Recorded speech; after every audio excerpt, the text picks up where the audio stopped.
Doctor. मुझे बचाओ। सोमनाथ इतना ही कह सका, तभी उसे जोर से खांसी होने लगी। मुझे बचाओ। आखिर उसे कहना क्या था। सोमनाथ की खांसी कम हुई। उसकी मां ने उसे पानी पिलाया। वो खांसते खांसते पानी पीने लगा। उसकी दवा की महक पूरे कमरे में फैली हुई थी। मैंने सोमनाथ की ओर देखा। उसकी आंखें उभरी हुई थी, गाल भी सूख गए थे, चेहरे पर झुर्रियां दिख रही थी, उसके बाल झड़ रहे थे, शरीर मानो हड्डियों का ढांचा बन गया था। सोमनाथ करा रहा था या कुछ कह रहा था। सोमनाथ ने खांसी की दवा ली। मैंने उसे लेटे रहने को कहा।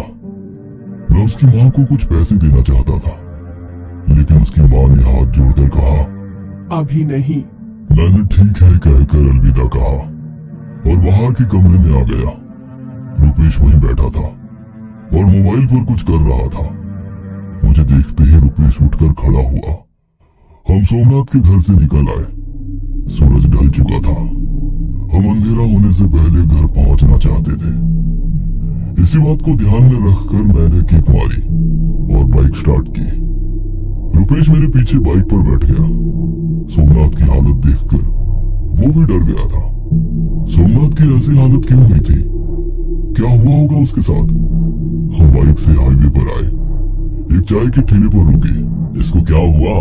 निपारी घाट में फंसा हुआ था, फिर तब से बीमार है। घाट में क्या देखा?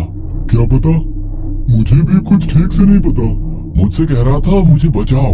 हाँ, मुझसे भी यही कहा, मुझे बचा लो, वो वापस आ गया है। रुपेश ने जल्दीबाजी में कहा, वो वापस आ गया है? कौन वापस आ गया है? क्या पता। सोमनाथ के पीछे कौन पड़ा है? निपारी घाट, दो तरफा संकरी सड़कें, घुमावदार मोड़, गड्ढे, सड़क के दूसरी तरफ कोई सुरक्षा दीवार नहीं, बगल में गहरी खाई, सर्दी में कोहरा और बरसात के मौसम में पहाड़ का गिरना। हमारे गांव से होकर एक ही एसटी गुजरा करती थी।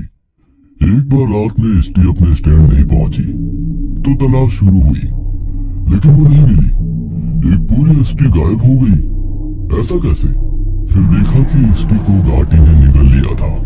लोगों ने घाटी के निचले हिस्से में एसटी के अवशेष देखे। एसटी के लोगों ने तो एक एसटी खोई, लेकिन गांव वालों ने 27 लोगों को खो दिया। ऐसे कई सारे किस्से इस घाटी में हुए थे। रात को निपारी घाटी से गुजरते हुए किसी ने 4 फीट ऊंचे मेंढक को देखा।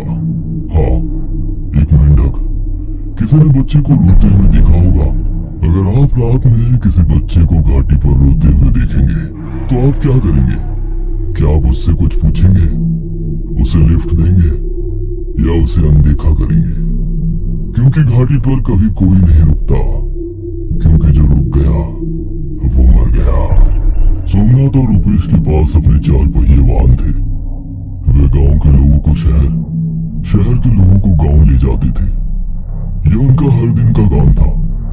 उन्हें निपारी घाट से रोजाना आना जाना पड़ता था। मैं एक ड्राइवर था। मेरे पास भी अपना 4 पहिया वाहन था।